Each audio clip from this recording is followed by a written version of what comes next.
Good morning, everyone. It is a pleasure to welcome you to the 147th Ripon College Commencement. I'm Zach Messitte, the 13th president of Ripon College. As many of you know, it has been our tradition since 1957 to center commencement on a particular theme that has relevance to the liberal arts. Our theme this year is data and decisions. Before I begin this morning, however, I would like to welcome the Honorable Congressman Tom Petri of Wisconsin's 6th Congressional District. Congressman Petri has been a tremendous friend of Ripon College and has been a tremendous public service. So I'd ask you to join me in a round of applause for Congressman Petri.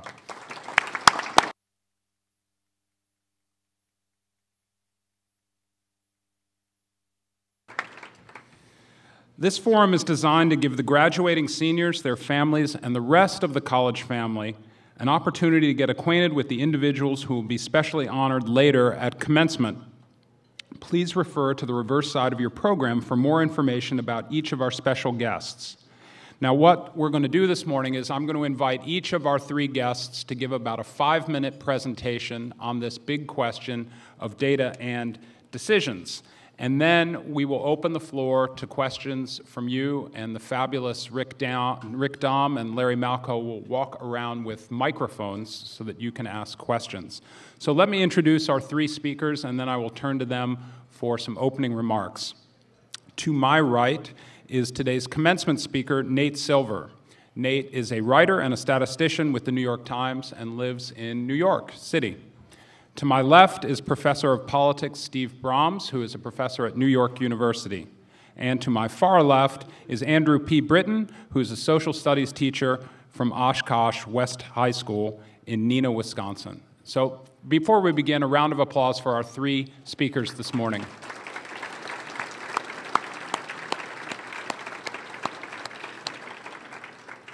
Okay, Nate, I'm going to turn to you for some opening statements. Okay. Well, I'll be quite brief here since I'll have another chance to babble at you later today. But first of all, thank you guys very much for the invitation. I grew up in East Lansing, Michigan, which is another kind of cold Midwestern college town. My parents met at University of Wisconsin at Madison in 1965. So happy Mother's Day, Mom, who they're here with me today. So I feel comfortable here, kind of in my own skin a little bit. You know, the theme today is data and decisions, and kind of through my work covering the election and also writing the book, The Signal and the Noise, what I've realized is that this kind of utopian vision of where we just kind of collect more data and magically we make lots of progress, it's not quite that easy, really. If you look at what's happened to the United States over the past 10 or 15 years, or globally, we've had obviously a major economic slowdown or hiccup or two. We've had a lot of disasters with respect to hurricanes and earthquakes, terrorist attacks, things that couldn't all have been prevented, but all involve some failure of analysis or prediction. And so this utopian idea that data will solve everything, I think we need to take in stride and remember that it's going to require the intelligence of young graduates today, and it's going to require some best practices and some hard work to actually turn this data into useful knowledge. The way in particular that I think a liberal arts education comes in handy is if you look at attempts to actually study how well expert judgment behaves, how well people behave when they're making predictions or forecasts. One of the characteristics that's found to be most helpful is that when you do have a multidisciplinary approach, so not a narrowly ideological approach, not someone who's too much of a specialist, but someone who consults with people in different fields, who's widely read, who's listening to ideas on different sides of the ideological spectrum, and who is multidisciplinary and not just specializing in one subfield. So I went to the University of Chicago, which very much emphasizes having a broad curriculum. I think it's really important now, if you are in something which is more right-brained, I suppose, in the arts and writing, it's still important to know your math and your stats. You can't always count on the media and so forth to get it right.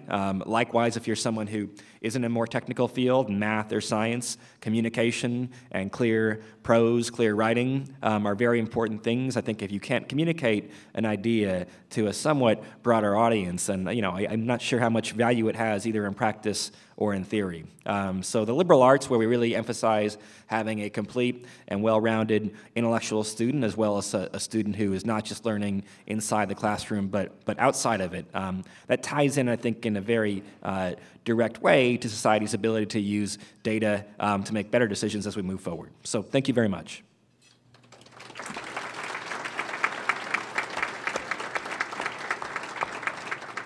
Okay, Professor Brams. My approach to decision-making is to try to look at games, and many of you are familiar perhaps with game theory through the movie A Beautiful Mind about John Nash, who received the Nobel Prize in economics in 1994 for his fundamental work in game theory. Game theory is a theory about interdependent decision-making. Your best choice depends not just on what you do, but on what other so-called players, actors, do. And that interaction is the key to understanding, it seems to me, many of the choices we make in the real world. And it's been primarily applied in the social sciences, economics, political science, to the study of voting, to the study of international relations.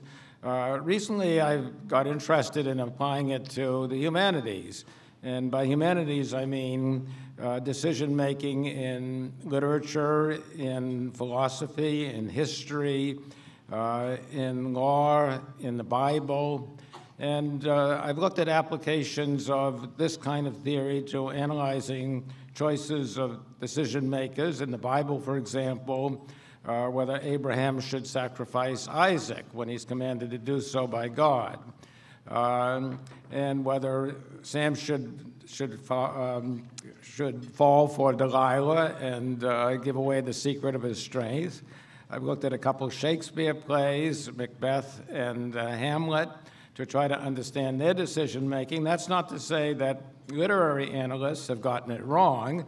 It's that game theorists have a different perspective. And I'll just give you one example to illustrate this kind of theory. Almost all of you are familiar with Shakespeare's play Hamlet. And the usual interpretation of Hamlet's character is that he was an indecisive, vacillating character. He could not make up his mind whether to go after the antagonist of the play, Claudius, whom he suspected of killing his father and marrying his mother. My interpretation is that Hamlet was very strategic, that he wasn't sure that Claudius was the murderer of his father, and he had to gather information. So you might remember there's a play within the play in which the murder of Hamlet's father is reenacted, and Claudius is in the audience and walks out very embarrassed because it's really a statement about what Claudius probably did. And at that point, Hamlet has the goods on Claudius, but Claudius suspects that Hamlet has that information, and then they go after each other in the remainder of the play. So that's a very different strategic point of view from this usual interpretation that Hamlet had a character flaw. So I try to look at decisions not just in literature, not just in the Bible, but in international relations, for example, the Cuban Missile Crisis, the Iran hostage crisis, to show how this theory can inform us of what kinds of choices characters make. And my final point would be that we're all game theorists. We all make these choices, maybe without the aid of the explicit theory, but thinking in these terms. So this theory attempts to clarify these choices and give us a better understanding of how these decisions are made. Thank you.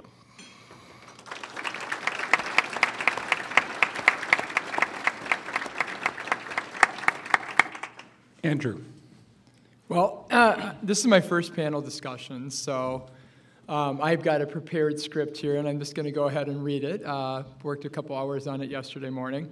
I've been a teacher for 23 years, and it is my observation that educational change has been driven by data more than ever before, especially the data that is collected relative to student performance on standardized exams. Educational reform during the past 10 years has been driven by the law commonly known as No Child Left Behind, which is in Wisconsin is based on the Wisconsin Knowledge and Concepts Examination Tests, or WKCE tests, that are administered yearly by school districts. Enormous pressure has been applied to schools throughout the country to do whatever it takes to improve student performance on these standardized tests. As an advanced placement U.S. history teacher, I measure my own personal success by the percentage of my students earning a score of 3 or better on the AP U.S. History examination, which is administered yearly in May. Each summer, I eagerly anticipate my students' results on the AP exam and often adjust my instruction for the next year to improve these scores. The effective use of data by the educational testing service that administers the AP exams for the College Board is worth noting. As a reader for the AP U.S. History exam for 6 years, I have been very impressed by the sheer volume of data that is collected and utilized to ensure that student AP test scores are reliable and valid. Individual readers are monitored closely to make sure that the essay scores that they give to each student during the reading correlate with the student's performance on the multiple choice section of the exam. Readers are also monitored to ensure that their scores vary beyond a standard deviation. During my last AP U.S. History reading in 2009 in Louisville, Kentucky, for example, I distinctly remember that our table leader warned the readers at my table that we were being flagged for having scores that were too low. If a reader's scores are out of the range, or if a reader's correlation numbers are too low, that reader is talked to and often not asked back for the next year's reading. Clearly, the College Board and Educational Testing Service effectively use data to guide their decision-making. However, as one considers, as a teacher of AP U.S. History, as one who considers the historical impact of data, what is most significant is that there are many other factors besides data used in decision-making. Did the Founding Fathers reach the decision for independence based on the data alone? No. Did Thomas Jefferson agree to purchase Louisiana in 1803 based on the data alone? No. Did Abraham Lincoln arrive at the decision to issue the Emancipation Proclamation based on the data alone? No. Did Harry Truman decide to drop the atomic bomb because of the data alone? Maybe. Did George W. Bush decide to invade Iraq in 2003 because of what the data said? Well, there's quite a bit of debate about that one. I find that the same thing is true in my own teaching. I would love to use data more to guide my educational decisions. However, what I find myself doing is using intuition, going with my gut feeling, or simply doing the same thing I've always done, just because I've always done it that way, instead of collecting, analyzing, and applying data to improve my teaching. Why? Moving on here. Because I simply don't have the time or the resources to make effective use of data to improve my professional performance. For example, as an AP teacher at Oshkosh West High School, I offer myriad review sessions in the early morning and after school throughout the year in order to help my students master the enormous volume of information they need to absorb in order to do well on the AP U.S. History exam. I've always wondered how effective these review sessions are. Do students who attend them actually achieve higher grades on unit exams and on the AP exam at the end of the year?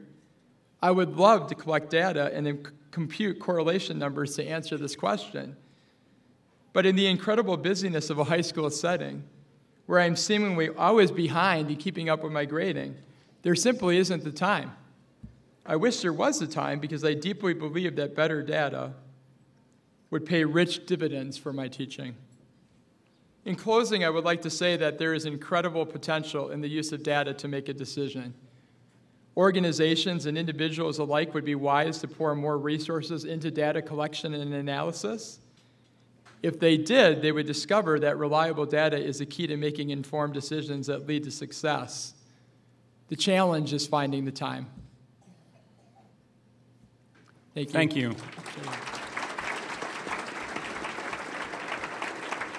So we're going to take some questions, but as the moderator, I get to ask the first question, right? Prerogative, presidential prerogative. So I want to touch on this question that Andrew raised, which is this idea of how does intuition and gut, how does that play against data? And Nate, in your book, you have you relay a vignette about someone who's a gambler who decides to put, during the 1999-2000 NBA season, decides to put all $80,000 of the money that he has saved at the beginning of the season to bet on the fact that the Los Angeles Lakers are going to win the NBA championship. He puts his life fortune on the line to do this. And he uses both intuition and data. Do you want to explain that and sort of talk about the relationship here between gut and data? Yeah, well, I mean, first of all, this guy Bob Laguerre has a lot of gamble. So he thought, even if you think it's a good bet in a mathematical sense, it still takes a lot of guts to put 80,000 bucks on the line when it's most of your life savings. But I think the distinction that Andrew was talking about before is important, which is look, our everyday instincts are usually very good for making everyday types of decisions in environments in which we're familiar.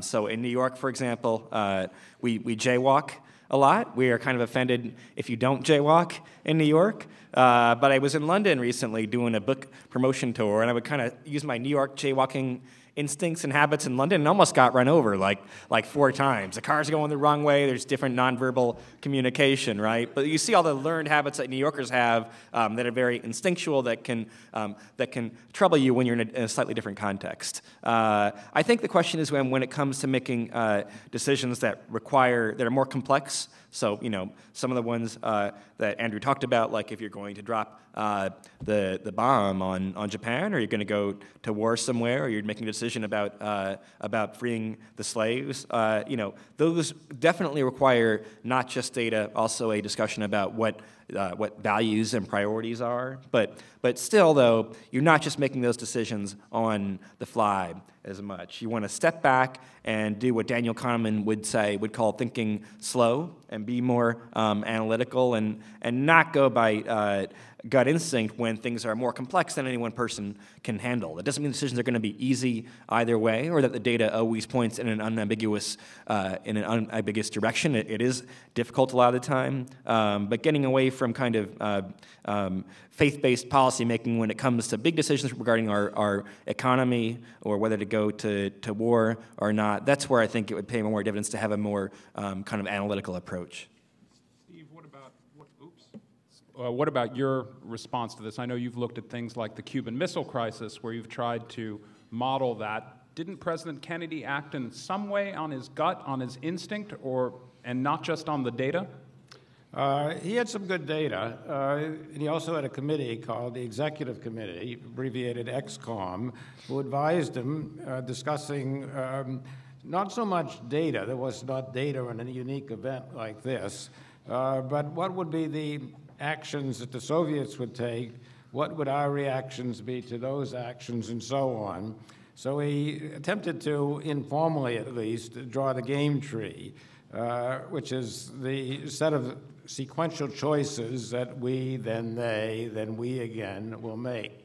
And actually that's what I try to do in an earlier book called Theory of Moves. You make a move, I make a counter move, you make a counter move, and I try to show how you can trace out the consequences, anticipating the reactions and choices of others. And of course, this is done in chess and other board games all the time. I think it becomes much harder in real-life decision-making because the consequences are not so clear. So it's not just a question of data, it's a question of what will your decision trigger down the line. Okay, now let's open it up to questions from the audience. Wait for the mic. And say your name and perhaps your affiliation with the college. I'm Dave Jansen. I'm a trustee. I'm a physician. This is a question going to the current game, and it's a current question, and it has to do with healthcare. And it goes to the games theory question. If the thought is that the winner of the game is that preventive care will reduce cost. And we're shown by data, the new study coming out of Oregon, that adding 1 million people with preventive health care doesn't improve health. How does it change the game if people won't adjust their lifestyle? If that question is addressed to me, I'm not an expert in this area, so I can't talk about the substance of those choices. What I can simply say is that trying to anticipate these choices and gathering the best data one can, and also doing sensitivity analysis. You said there's a particular result, it won't change the costs. How sensitive is that to making certain changes in the parameters? And if there is something favorable that comes out of this, maybe you don't have to spend so much, the care will be less, but consequences will be better overall. That's the kind of decision-making I would recommend. But I can't really address, because I'm not knowledgeable enough, the consequences of that kind of choice. And to me, that's not so much a game, because who are the adversaries? A game involves others who are making choices that impinge upon your choices. I would distinguish between decisions and games. Decisions are situations in which you're playing a game against nature. Should you carry an umbrella or not? There's a 30% chance of rain. Do you want to lug the umbrella to work, even though 2/3 of the time it's not going to rain, or should you play it safe? We assume that nature is neutral. It's not trying to help you, it's not trying to hurt you, it's out there. Most of the situations which involve difficulties are those in which people are trying to help or hurt you. And insofar as there are different political forces on both sides, that makes it more of a game. But just kind of straight cost-benefit analysis, that's not so much of a game.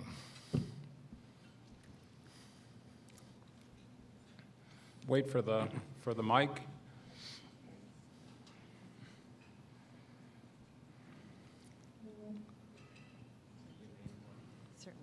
Hello, I'm Priscilla Pardini. I would call myself a friend of Ripon College.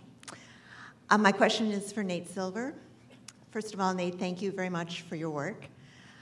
My question has to do with what does the data show at this point with respect to Hillary Clinton's chances for being elected president, and if the current re-examination of Benghazi is going to have, in your opinion, any long-term effect on that? Thank you. Well, look, I think if Hillary Clinton runs in 2016, she'll win the Democratic nomination almost for sure. I think people forget that elections are a relative exercise. You can have candidates, like say in Missouri last year, where you have two candidates who are fairly problematic, and one of them has to win. In 2008, you had, I think, two very skilled Democratic candidates, and one of them had to lose. But with the Secretary of State credential and more experience under her belt, I think if Hillary runs, she'd win the Democratic primary. I don't know if she'll run or not. I think it is also clear, though, that first of all, it's difficult for any political party to win 3 consecutive terms in the White House. If the economy is struggling again by 2016, if Obama's approval ratings are 40% or something, then any Democratic nominee, even Hillary, would be at a disadvantage. As far as how Benghazi affects this,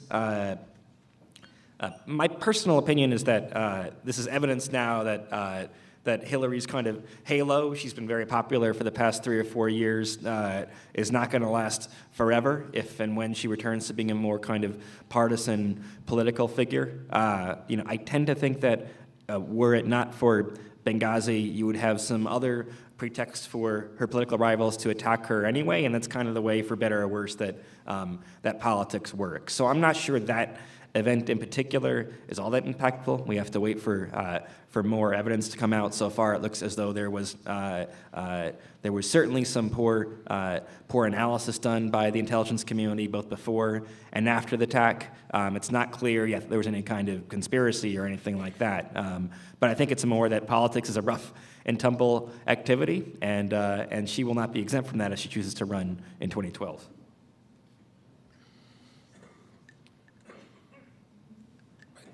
In the back? No.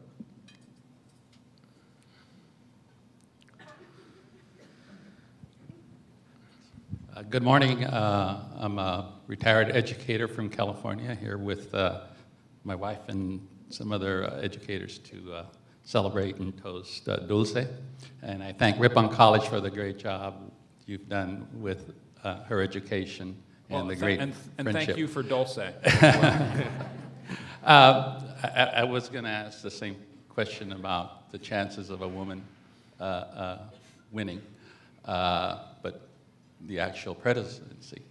But I have a comment, then I'll make my point. As far as healthcare and data, and it leads to what I'm talking about, which is women, I think my mom made decisions based on some data about what would keep our family healthy without looking at too much data. I remember her pumping me with tonics, healthy eating, and when needed, which was as soon as I showed, or my family, brother, sister showed a sign of maybe getting ill, of course, you know, a good flushing, if you will, with a laxative to get well. So I think a lot has to be put into, in terms of healthcare, this is my comment, where we educate more at the root of what we need, which is, you know, the home and who's responsible.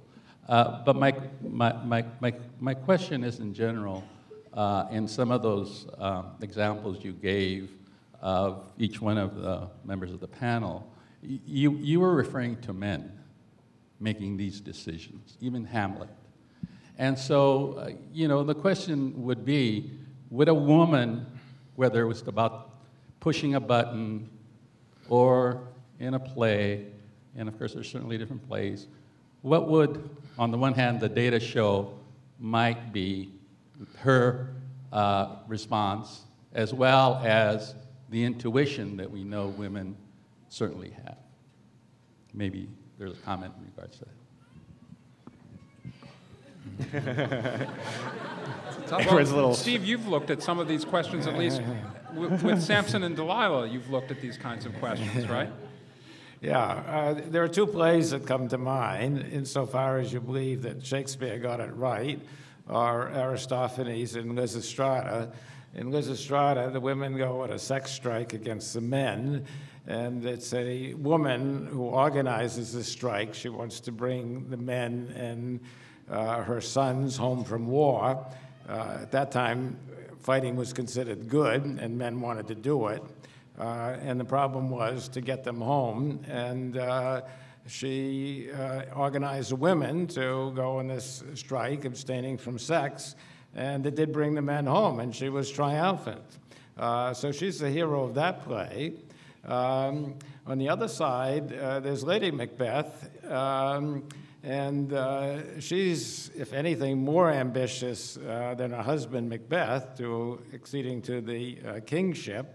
And she organizes the murder of King Duncan and accuses her spouse of being a coward, a weakling.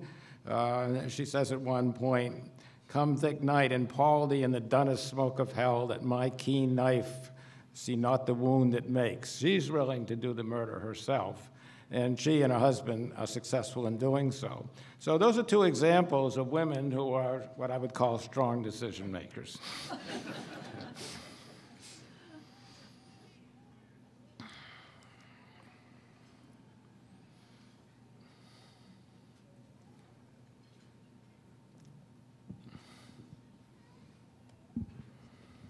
Thank you for coming. My name is Chester Ismay. I'm a new assistant professor in statistics, so I'm very happy to be here. My question is, how can game theory and prediction be used in the classroom to help teachers with students? Oh, that's a tough one. Well, I think game theory is very engaging because it's picking up on what we intuitively, as I suggested at the beginning, do all the time when we think about our choices and the consequences of our choices and so on. So in the classroom, I find that it engages students when I talk about these kinds of calculations. As a pedagogical tool, I'm not sure how I would do it in physics, for example. Unless you give some character to, say, elementary atomic particles and consider them players. But I have talked to cosmologists, and they think that in dealing with kind of the ultimate questions about the existence of God, for example, can God rightfully be considered a player? And insofar as you want to get into that area, then I think you can think in game theoretic terms, but I have no specific suggestions on using game theory pedagogically in the classroom. I do suppose that prediction can and is used in different ways. Anytime you have kids running an experiment in a physics class or something, then essentially they're kind of, they have a hypothesis and they kind of are making a prediction based on that, and they test that and see whether it's true or not. I also think there might be some value in having kids, for example, in physics classes, have more hands-on experience, for example, with having an NCAA tournament betting pool or being in a fantasy. People think I'm joking about this, but that's how I learned a lot of my stats, is applied statistics and giving kids an incentive to deal with problems that are actually real-world problems that are interesting to them and letting them experiment with a data set.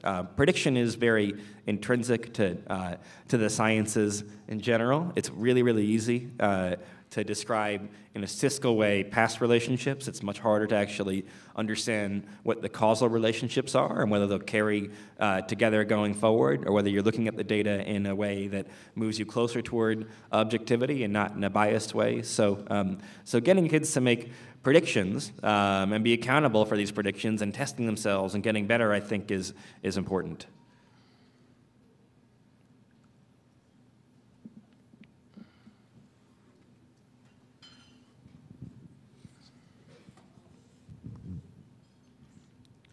My name is Elizabeth Brown, and I'm a soon-to-be graduate. And I was wondering if you could comment on mega processing computers such as Blue Water, which was released in Urbana-Champaign recently.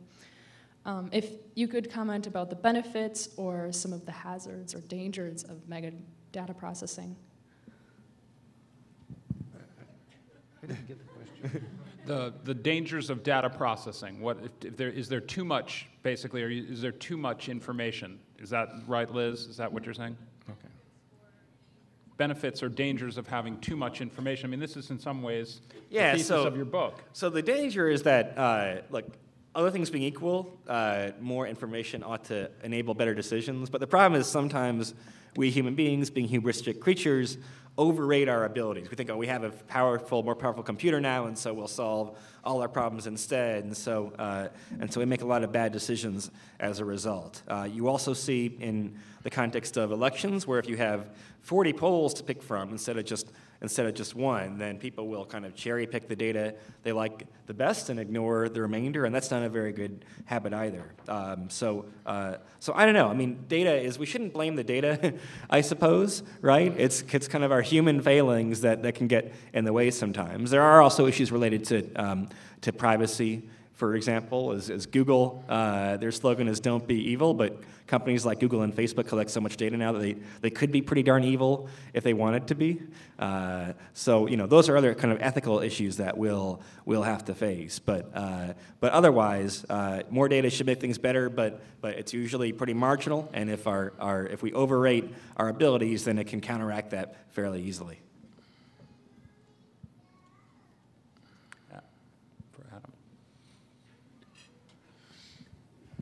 Good morning. Hello. Adam Jacoby. I'm a faculty member in communication, and my full-time job is with the National Forensic League, which I know, Nate, you were a member of at East Lansing High School, so welcome home to the headquarters and birthplace of the NFL. The real NFL, the original NFL, as it were, as we make sports references. I'm curious on that note, Nate, in your capacity now as a statistician in your mid-30s, if you were able to talk to your high school self who would take data, crunch it, and use it in arguments and debate, what advice would you give yourself back then? You know, back before I did debate team, when I was like 10 and 12 years old, I would do computer programming in like languages like BASIC, and I thought it was too geeky to be a computer programmer, so I became a debater instead, somehow. And that might have been a mistake. I could be Mark Zuckerberg now, I guess, instead of here.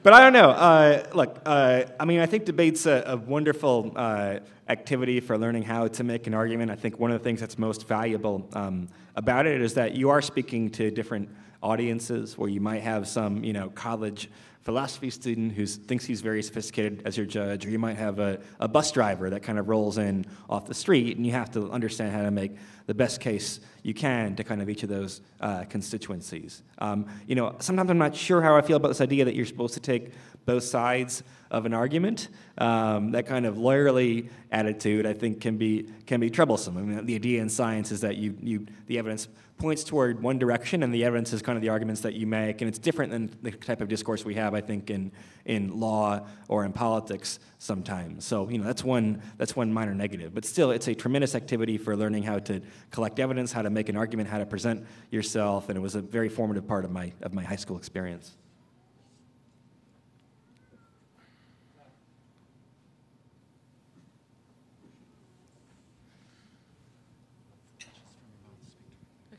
Hello.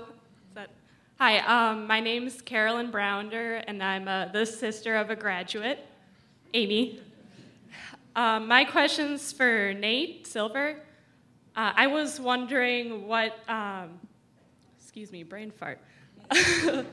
My question was regarding how, particularly during midterms elections, where there will be a swing in one direction or another, and then a party may go far left or far right, and then you may see a bounce back in the following election, kind of in reaction to that. I was wondering if you could speak to any statistical models. I guess the example that comes to mind for me is the recent gay marriage vote in Minnesota, where there was a push for a constitutional amendment banning it, but now it's looking to be legalized. I was wondering if you could speak to that.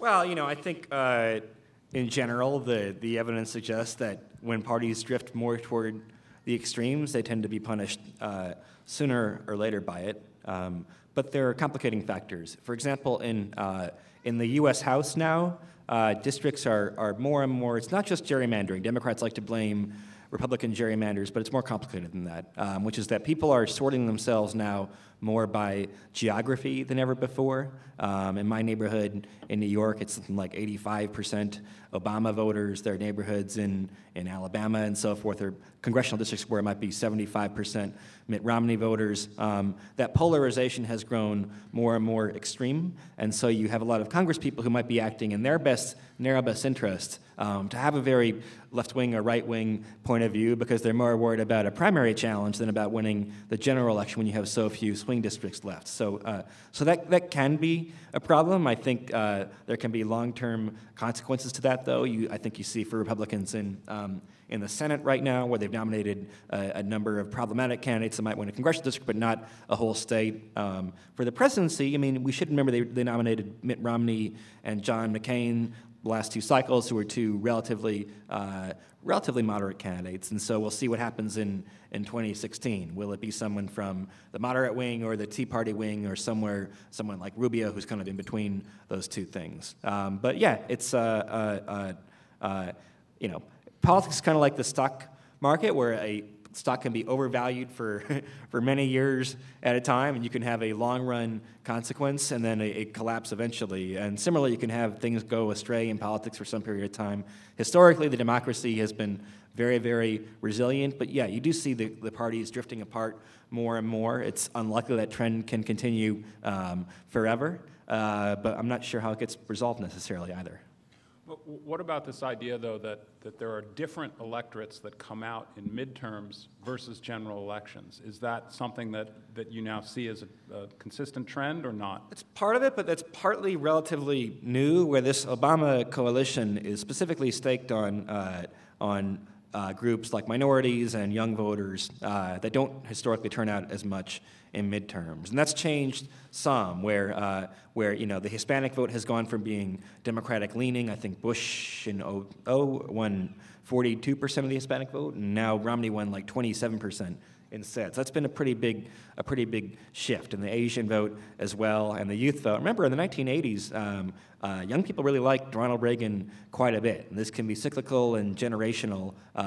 You haven't had a lot of support for Republicans among young people who kind of grew up under Bush instead. But yeah, so right now that's part of it. And so you could, I think, interestingly have kind of an equilibrium where the GOP controls the House of Representatives and Democrats don't always win the presidency, but win it more often than not. And the Senate's kind of the pivot point potentially. But yeah, I mean, you're getting more of a split between the midterm and the general November, or in the presidential year electorate, I would say.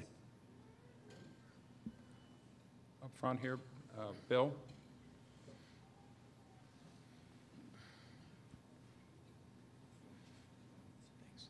I'd like to ask Nate for a prediction and then ask Andy if he's seeing any evidence yet of that prediction coming true. I recently read a blog that predicted that Nate Silver would be the savior of math education in America, that math was going to become cool again. I'd like to know, Nate, without asking you for your role in that prediction, do you see a sign that math is going to get cool again? And then, Andy, are you seeing it yet?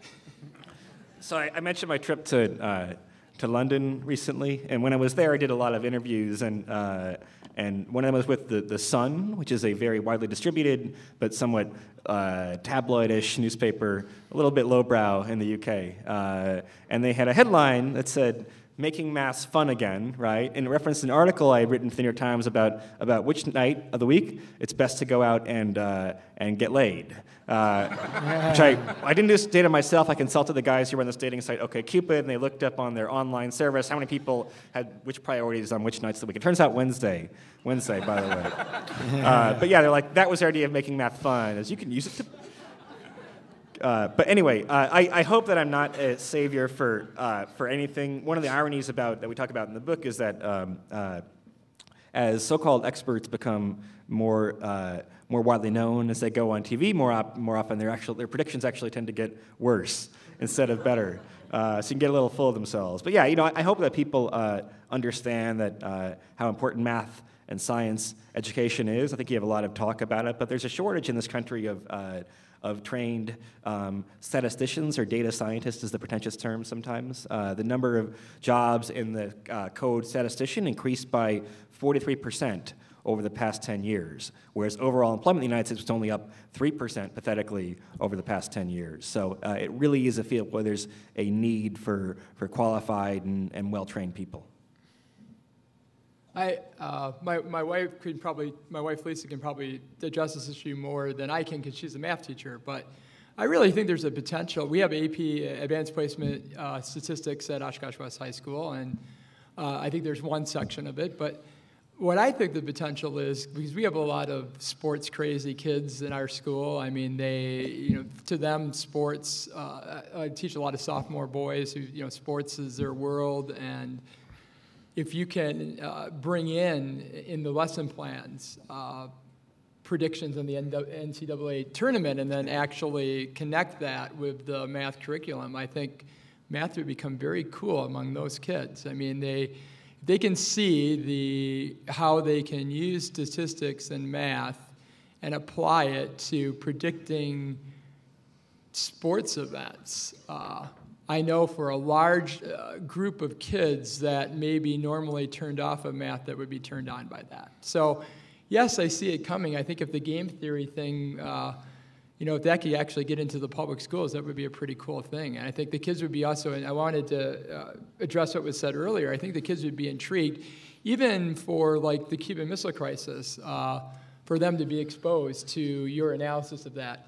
Would help them think of it in different ways, and I think would really enable them to critically think instead of just memorizing what the Cuban Missile Crisis was, but actually applying the information. So, yeah, I think math. I think there's an opportunity for math to become cool. I think it's a matter of whether we as educators seize that opportunity and start being a little bit more creative and actually applying things that are relevant to the kids' lives, but will also teach them the material at the same time. I've actually been involved for many years with something called the Consortium for Applied Mathematics and its applications, and they have a textbook of which I'm a co-author called For All Practical Purposes. And what this textbook tries to do is teach applications of modeling to using finite mathematics. The standard introduction to college-level mathematics, of course, is calculus, but I think some of the most interesting applications involve discrete or finite math, and that's not calculus-based. I think it's actually more engaging than most of the calculus courses taught, although there are reform movements all the time on how to teach calculus better. I think some of the applications that we discuss in this textbook are very engaging, and more schools, even down to the high school level, are adopting this textbook because it actually teaches about real-world applications, from sports to symmetry to game theory, social choice theory, and I think more and more of this is going to happen. Way in the back there in the plaid shirt.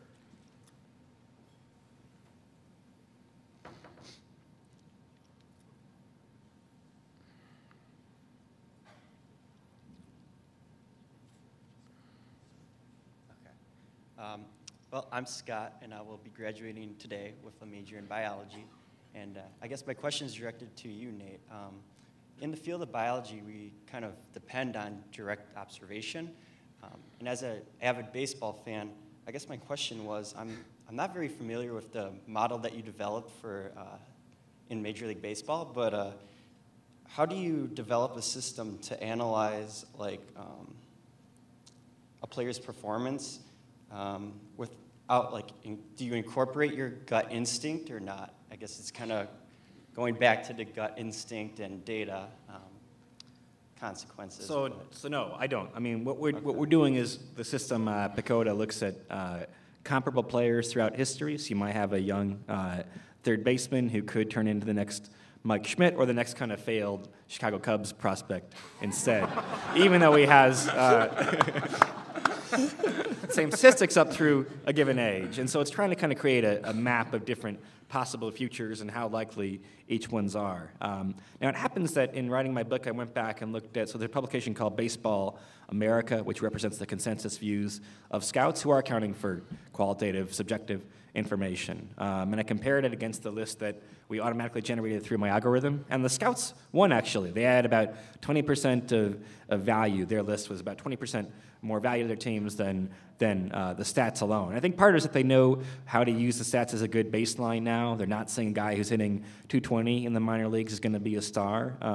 But getting to know these athletes as kids, you're dealing with a bunch of kids who are 18 and 19 years old and go from being kind of stars in high school to be riding buses in Kannapolis or whatever, right? It's kind of tough, and so knowing the kids as people, as the scouts tend to do now, can help quite a bit and provide some value. I still want to emphasize, though, this idea of a gut instinct. I kind of am a little bit suspicious of those terms, because I think if you look at a scout, then it's not gut so much as having a lot of practice and experience, knowing kind of what factors that might be harder to measure or quantify still tend to translate into success over the long run. I mean, we talked before, this question before about, women's intuition. Well, there's evidence that women on average, not always, but on average, tend to be better at looking at interpreting body language and nonverbal cues. But that's just another type of information or data, really. So I think it's not always clear lines of distinction between what's quantitative and qualitative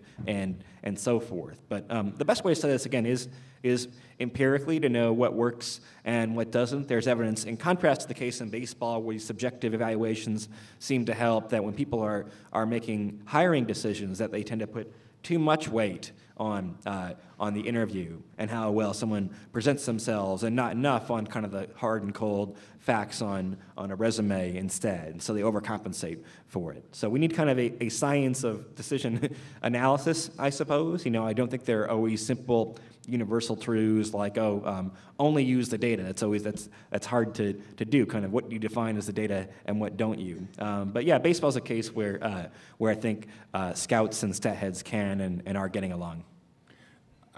I just would add, as we're talking about baseball here, that yesterday Ripon College won the Midwest Conference Baseball Championships.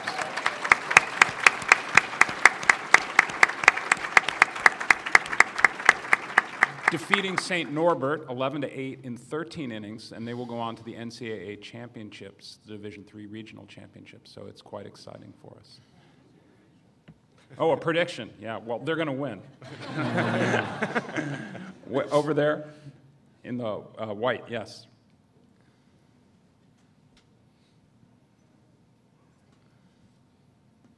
Hi, I'm Olivia Wetzel, and I'm a graduating senior, and I'm a major in educational studies, so I'd like to touch again on sports and statistics. A lot of sports that have really popular statistics are through making NCAA brackets, and I've participated in fantasy football along with my roommates who are female, but we're also all tennis players, and no one seems to want to make Wimbledon brackets or US Open brackets. So I guess my question is, how can I get my students to be inspired about statistics and math if they're not interested in sports such as football and baseball, and also for female students as well? I've really struggled with math, and I'm more driven towards humanities. And I know sometimes education seems to really push math and science for males. So how can I get my female students to be inspired about math? You should answer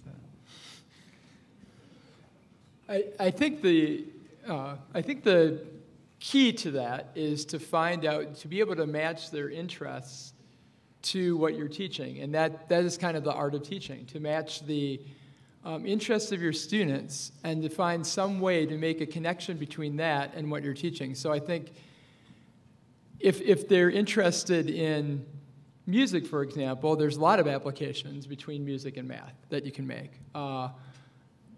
and statistics. I think it's a matter of creativity. It's a matter of, finding out what the interests of the students are, and that takes some time, and then trying to take what you're teaching and connect it to them. And that's just hard work, and it takes a lot of thinking, it takes a lot of listening, it takes a lot of, it takes knowing your students, not just having them be a number to you, but actually knowing them, knowing their personality. But it certainly can be done. And I think with statistics especially, they're in all areas of life. It's not just sports. It does not have to be sports related. I think it can be applied to many, many different subjects and many different interests. My modus operandi is to base about a third of the grade in my courses on the final paper. But the final paper is never assigned. The students have to see me individually and discuss a topic. And usually it's an application of game theory or some related theory to something they're interested in. So I get papers across the board, and it usually reflects the student's interest. So I think a lot is giving the student the choice of applying whatever you're teaching to material that interests him or her.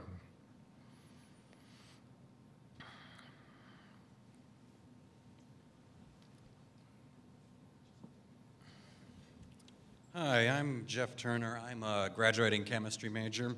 Now, this question is probably going to be a little technical, but it's relevant for everyone. And my question is, can you use statistics to predict a complex system for the future with a high degree of variability? And the reason this is relevant is, can you use it to predict, say, the future price of gas in 10 years?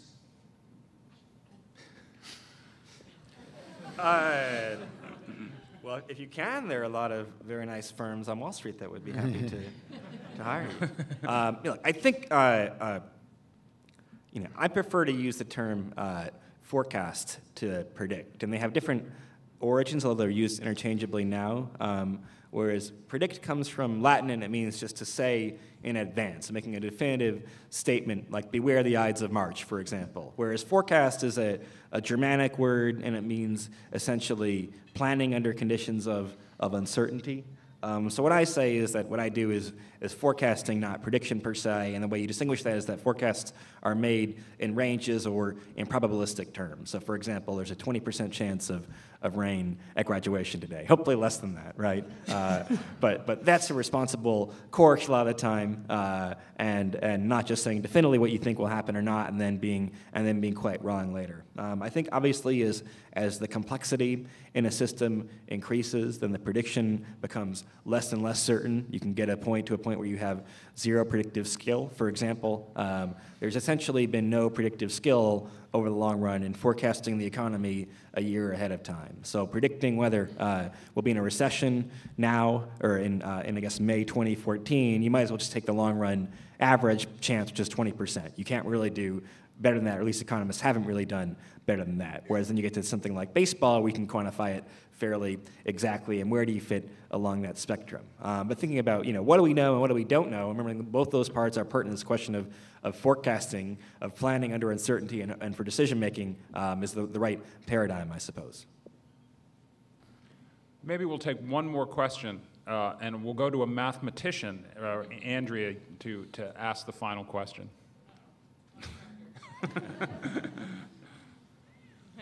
Hi, I'm Andrea Young. I'm an assistant professor of mathematics. I would like to argue that math is cool already, but thank you.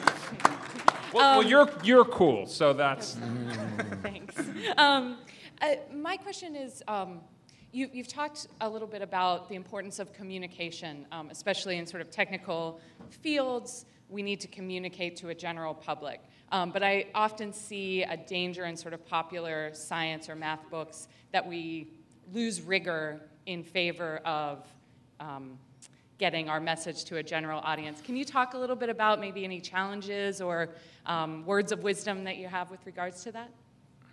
This is for any of the speakers, especially Stephen and Nate. Thank you. Well, I deal with that a lot because I'm teaching advanced placement U.S. history to sophomores. And anyone who knows about the AP U.S. history curriculum, it is extremely rigorous. They have to, in fact, they have a test that's coming up on Wednesday, the National College Board AP U.S. history test, and the only way to really prepare them for it is for them to basically learn everything. That's what I tell them, know everything.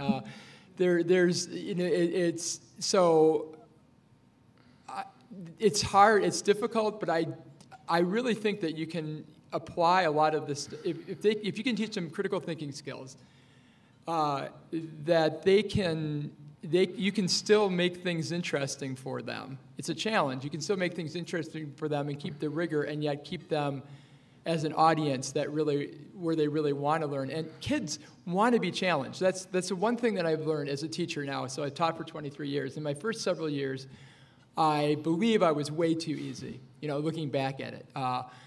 I have come to the conclusion that they will rise to the bar that you set, and they want to be challenged. And I think the popular inclination is, well, this isn't going to interest them and they're not going to care.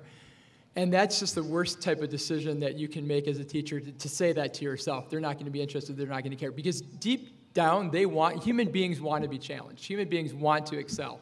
Human beings, when they're challenged, they may not like it at the time. But I've learned in the long run that's what really draws them. What draws them to the subject is the challenge, is the rigor. And I don't think I could have said that before I started teaching AP US history, but I can say it now, that looking at it, what really draws them is the challenge and the rigor. So, but you can use these things like game theory and statistics and or some of the to draw them in. You know, it's not as if you're getting rid of the rigor. You're using, for example, the NCAA bracket with a group of sophomore boys in like a statistics class to draw them in. But that doesn't mean you're sacrificing all the rest of the curriculum and you're not challenging them to, that doesn't mean you have to lower the bar. The bar can be up here and it can stay up here, and you don't lower it, but you draw them in any way you can. I would say whatever it takes for these students to be drawn in, to get excited about learning, do whatever it takes. I agree with Andrew. I think one has to teach at the appropriate level of rigor, but it doesn't have to be above that level. So I think it's a fine line to say we need these technical concepts to understand this well, but you don't have to go above, you don't have to introduce a lot of jargon, but you're going to lose some students in the process, and that's why I'm afraid my teaching evaluations tend to go from terrible to great. And not much in between. I tend to do well with, I think, good students who make the effort, and those who don't make the effort don't like me at all.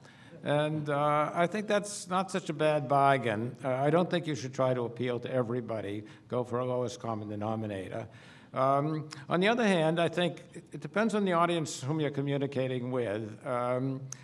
I try to write such that I can communicate with people who don't have a great deal of technical training but are willing to make the effort.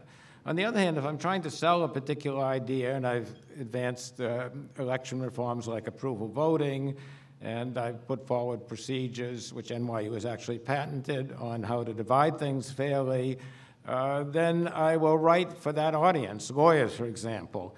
I've written material such that there's no technical jargon, but the ideas are all there. If they want to dig deeper, then there are other sources. So I think sometimes you have to write different things for different people to appeal to them.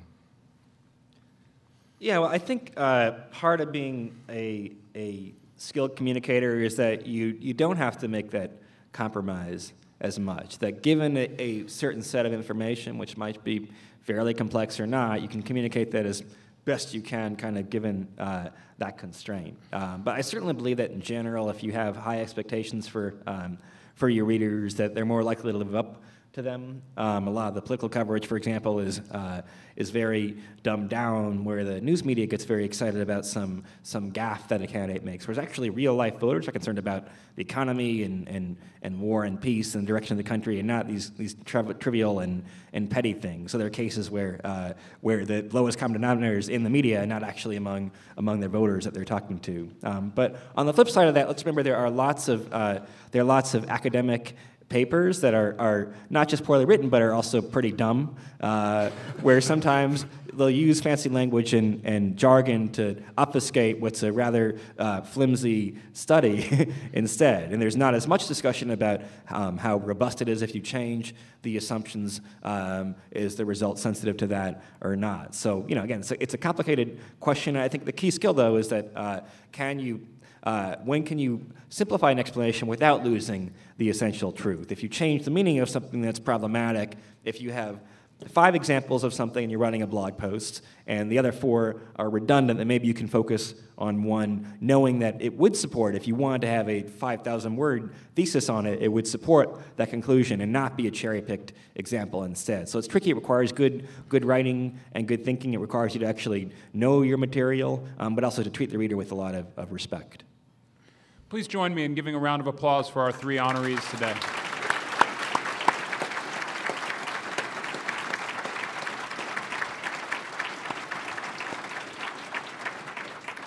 I would just like to add that both Nate Silver and Steve Brams' book is on sale as you walk out down the steps, and they're both excellent reads. So if it's something that you heard today that you would like to learn more about, you can purchase both of those books on your way out. So thank you all for being here. We'll see you in a little more than an hour for commencement exercises. Thank you.